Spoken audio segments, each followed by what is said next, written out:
Hello again, everybody. It's me, it's Hedda, and I would like to wish you Yom Tov. Yom Tov is good day in Hebrew. So that's how I'm going to start all my videos from now on. I thought I'm going to wish you all a very happy Yom Tov. And of course, today, once the light starts to go down, it's Shabbat. Shabbat's the holiest time of the week. It's the holiest of all our holy festivals is Shabbat, where we light the candles, we make challah bread, we drink some wine, we have a time of rest and peace and, relaxation, and this goes from sunset to sunset. So in the wintertime, it's always shorter. In the summertime, it's a lot longer. But that's just how it goes. And it's been like this for centuries. Now, that leads me into my very first question, which I'm really happy to share with you all. And it was sent to me by my friend Tanya from Twitter. Hi, Tanya. She's a lovely, lovely girl. Really good friend to me. And she wanted to ask me about particular things with regard to the Jewish faith. Now, there's an awful lot out there about Judaism. And just because I'm Jewish doesn't make me an expert. I'm just a human being. But she wanted to know about doing good deeds and how different religions handle different ways, of handling good deeds. And I said to her that in Judaism, what we call doing a good deed is a mitzvah. And it's an action that you do where you don't expect any reward. You just do it because it's to help your fellow man or woman, or he, she, they. I've got to keep it up to date. So, for example, I could be performing a mitzvah by slowing my car down and taking a bit extra time to let somebody cross the road in front of me instead of making them stand if it's cold or wet and just speeding past them.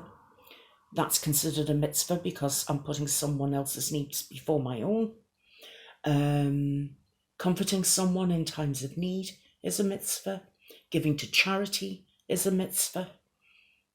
It's basically performing an act of kindness, and you never ever expect any kind of reward from that. You just do it because it's the right thing to do. And I'm a great believer in karma, and that's got nothing really whatsoever to do with Judaism. But as a human being, I'm a very big believer in karma, and what goes around comes around. I'm a big believer in that. So from my perspective, whether I was Jewish or not, to do something good, something kind for someone else, putting their needs before your own. In Judaism, it's a mitzvah, but whether you're Jewish or not, just do that one kind thing. And, it can be anything from, knocking on your neighbour's door if you haven't seen them for a while, just to say, hi, how are you? It can be, like I say, checking in on somebody. It could be making that phone call to that friend that you promised and, just to make sure that they're all right. Doing somebody's shopping for them. Somebody's tripped over or their shopping's spilled all over the place, help them. If you can afford to give to charity, then give to charity because, it helps other people. So I hope that answers your question, Tanya. That's basically, from the Jewish perspective, is how we handle doing good deeds for people. And no doubt, when you think about it, it's going to be more or less the same across the board with regard to whether you're religious or not. I know that in Hinduism they do good deeds and works of charity. I know they certainly do in Christianity. They do in Islam. Any religion, or whether you have no faith at all, just doing that little act of kindness, and it can really make someone's day. When you think of how many people who are sad, who maybe don't have a family, or they've lost someone precious, or if they generally just feel lonely, extending that hand of friendship, saying hello, and asking them genuinely, how are you? And is there anything I can do for you today? That anything at all, obviously within reason. But if you can help someone, it's all good, because it makes you feel good. And we all know that when we feel good, those endorphins get going. It makes us smile. It makes the other person smile. It's just a really, really good thing. And sometimes it's hard to put into words. And sometimes when you're like me, you've got far too much to say, and then you go off on a tangent about different things. And once all my videos start coming out, that is one thing you will notice, is that I tend to really go off on a tangent. Excuse me, as you know, I have back problems and I am in a wheelchair. I didn't sort of mention that to you yesterday. So sometimes make myself a little bit more comfortable.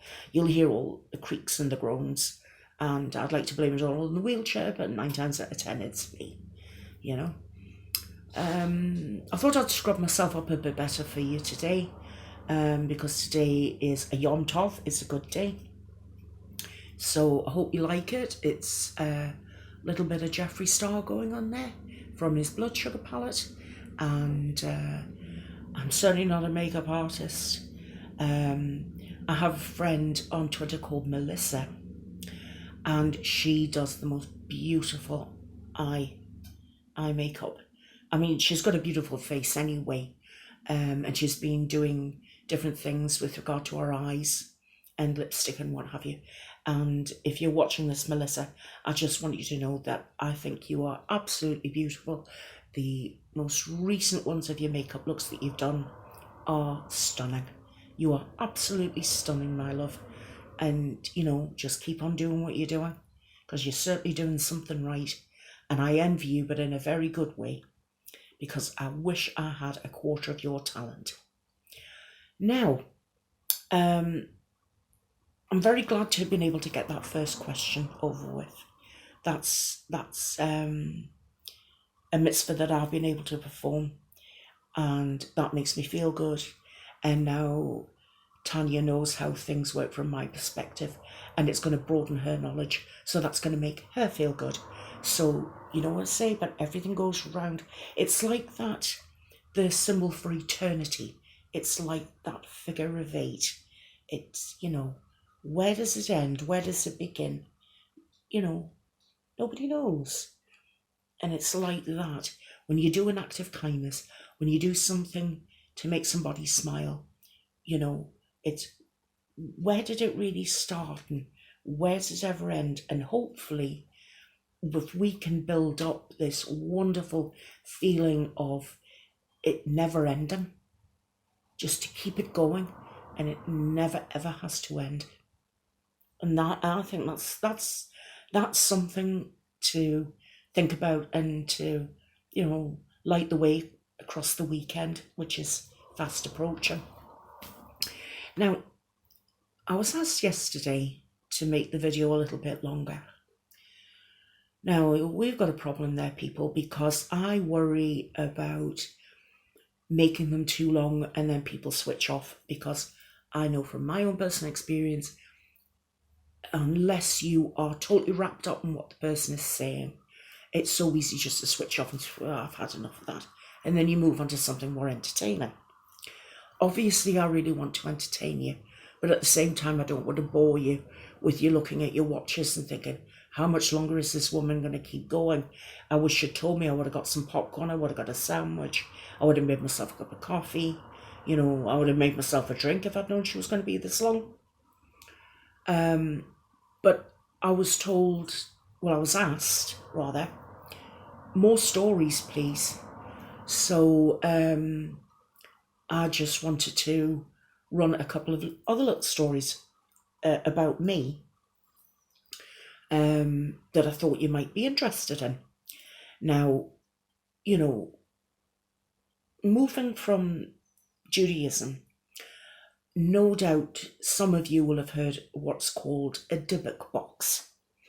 Now, a dybbuk box is something that is in the paranormal field. I don't know a massive amount about it, but I know that dybbuk is another name for a demon, and you imprison, I think, or you certainly capture a dybbuk demon inside a particular box, and you keep it there. I mean, who wants a demon running around your home? The only demon that I would want running around my home is the one that be good at hoovering or polishing or doing my curtains, washing the windows. That kind of demon I could deal with. If it's naughty, bring me on that box. I'm going to put that thing away for good. I've never heard of a house-proud demon. If you hear of one and their rates are good, please let me know. So anyway, leading on from that,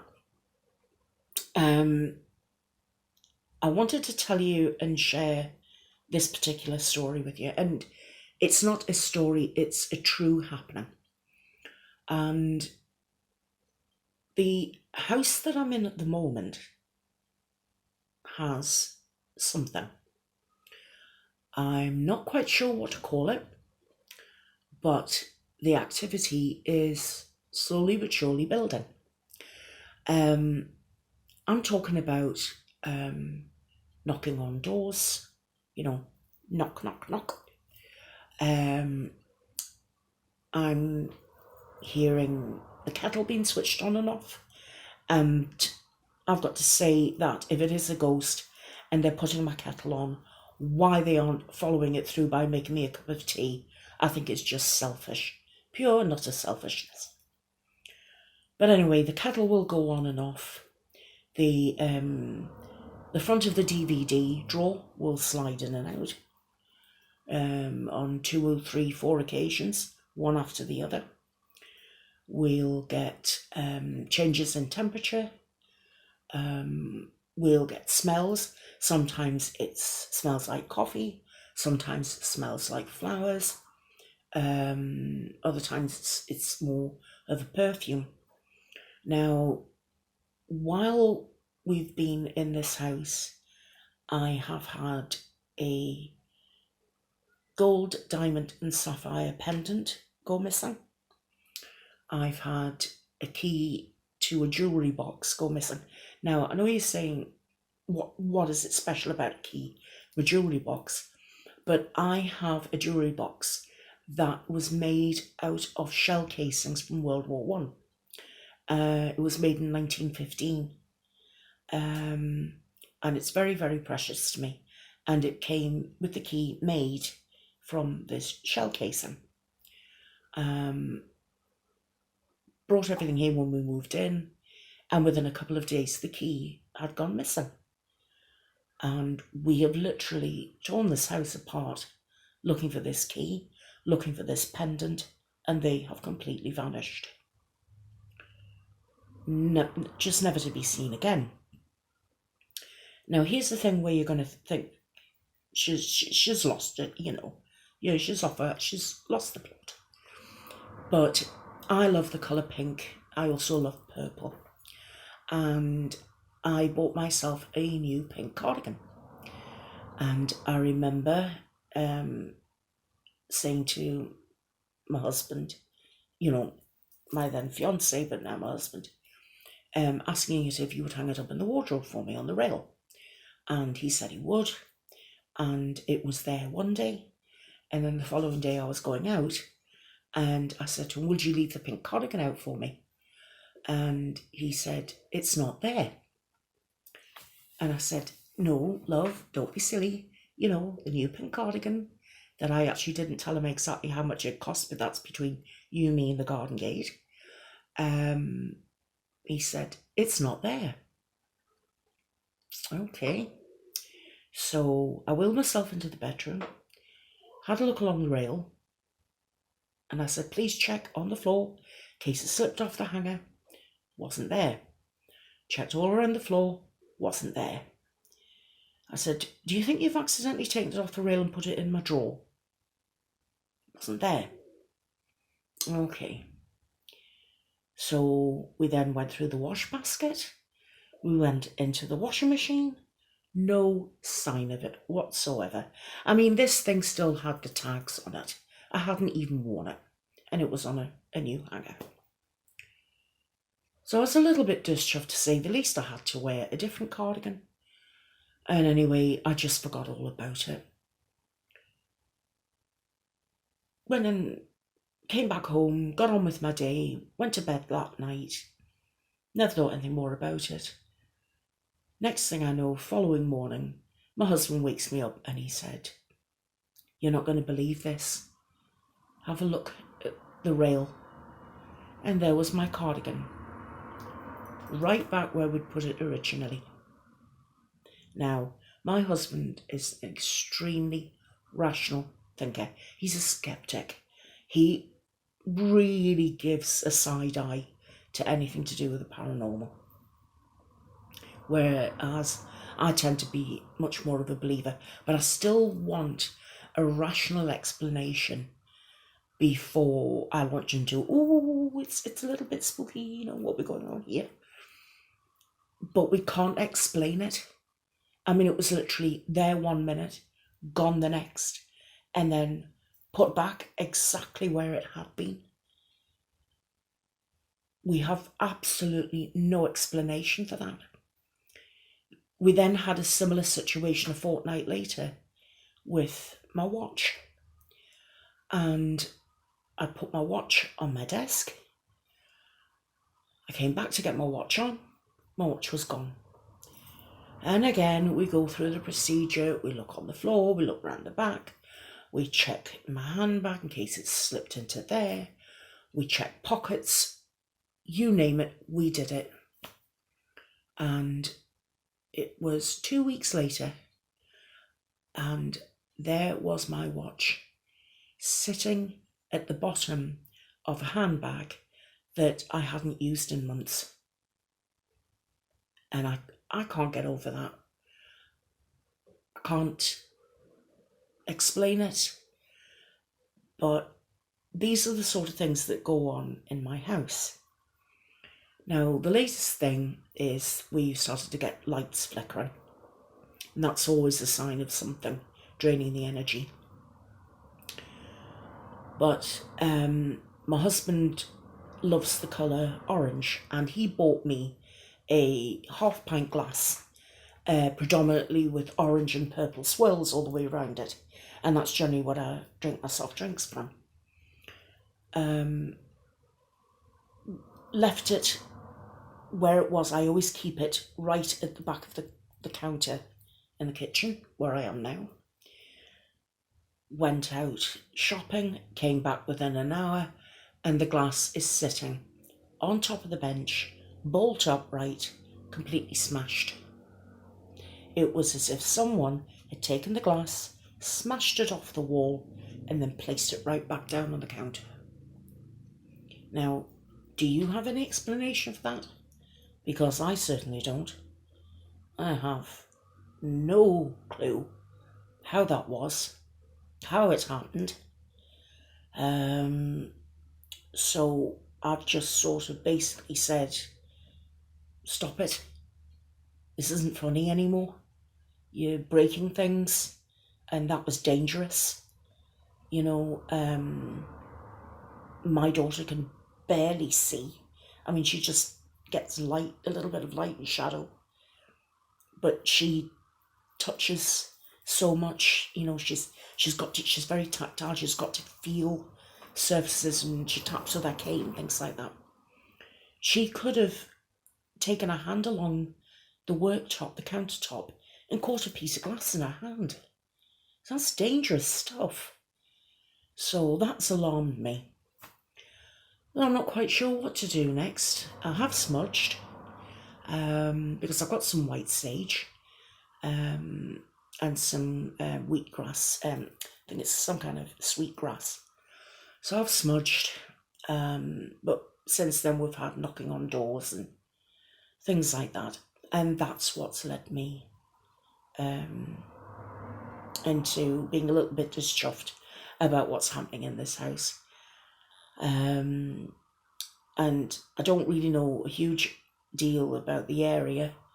I haven't got much of a clue as to the house's history. It's just an ordinary bungalow. So that's that particular story. But as I said to you before, I've always been interested in the paranormal. I do collect tarot cards. I do like tarot cards. I've got about half a dozen packs. When I feel the urge to have a look at them, or, you know, treat myself to a little bit of guidance, you know, I'll have a look at them. So, I mean, do any of you reach for tarot cards? Do you use them? Do you have your particular favourite? I have one called the Glastonbury, which is now out of print. By all accounts, it's pretty expensive. I picked it up for a song. I've also got the Gilded Tarot, which I'm very fond of. And as a Hanukkah gift, I was given by my husband I think it's called the Tarot of the Haunted House, which I thought was quite apt, really, considering everything that's been going on recently. So that's another one of the interests that I have. But I just wanted to get sort of your perspective on with regard to the paranormal. Where do you sit with that? Do you have any of your own ghost stories that you'd like to share? You know, is it something that you think is easily explained? Are you a complete non-believer? Because, you know, that's absolutely okay. Everybody is entitled to their own opinions and their own feelings about things. And I would love to get a discussion going in the comments section. I'm now looking at the time, and I've been talking for over 20 minutes. So I'm sure by now most of you will be absolutely gagging for a cup of coffee or something like that. So I'm going to end this video now. I was going to try and think of something funny that I could really say to you, because I always say that I want to make somebody smile or laugh or whatever, you know, every day. The funniest thing that happened to me today was that when I was busy drying my hair and trying to make myself look as presentable as I could, I thought I'd switched on my hot brush, which I had. I'd plugged it in, and I'm busy dragging it across my hair and wondering why my hair wasn't getting any flatter, to find out that I actually hadn't switched on the button on the brush itself. So I'd spent 5 minutes chattering away to my daughter and wasn't doing anything to my hair at all. I'm just dragging this thing backwards and forwards, having a cigarette, totally losing myself in the moment, and then looking in the mirror and thinking, why doesn't that look any different? Oh, bugger. I forgot to switch the damn thing on. But that's the sort of thing I do all the time. I kid you not. That's the sort of thing I do all the time. Actually, there's one thing that I have remembered, and I do tend to have a little bit of a wicked streak in me. And I'm gonna tell you a naughty thing I did once. Years ago, before I learned to drive, and this was many years ago, although I'm a big person now, I wasn't quite so big then, but I was still considered what you would call chubby. And I'm standing at a bus stop, and this very thin, much shorter lady comes up to me, and she said, "It's people like you who are a drain on the National Health Service because, you're fat and you expect the doctors and the nurses to help you get thin. And there's other people who could be doing with, the money that's channeled into fat people could be channeled into something else much more important." And I was actually standing at the bus stop, having a cigarette, looking at my watch, waiting for the bus to turn up, and this tirade came out of absolutely nowhere. So I thought, right, okay, there's two ways I can handle this. I can turn around and tell the lady to off, or I could be naughty. So this is what I did.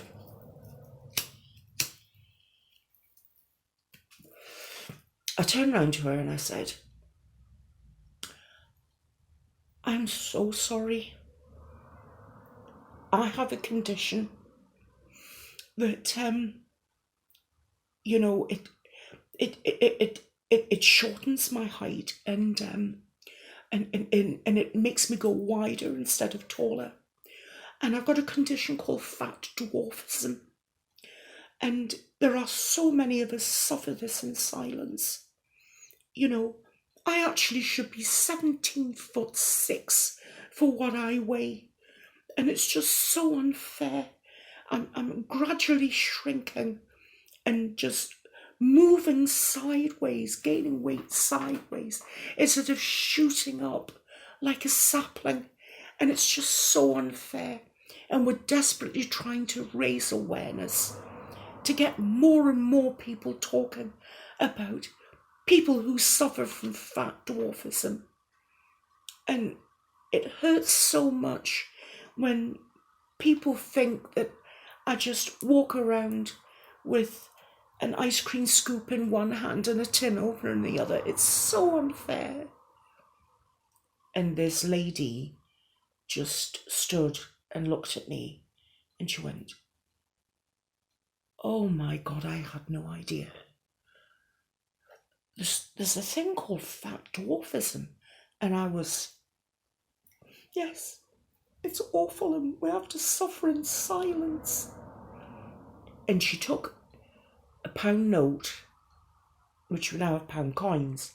She took a pound note out of her purse and handed it to me so I could put it forward to a charity called Fat Dwarfism UK. Not a word of a lie. And I thanked her so much. I shook her by the hand. She walked away. I got on the bus. And when I got off the bus, I bought myself a couple of Mars bars to cheer myself up. And that's the sort of naughty things that I get up to. And it's on that happy note that I am going to wish you a very, very happy Friday. I hope you all have a wonderful weekend. I hope to come back with another video for you very soon. But in the meantime, my love to you all, and thank you so, so much for watching. Take care now. Bye-bye.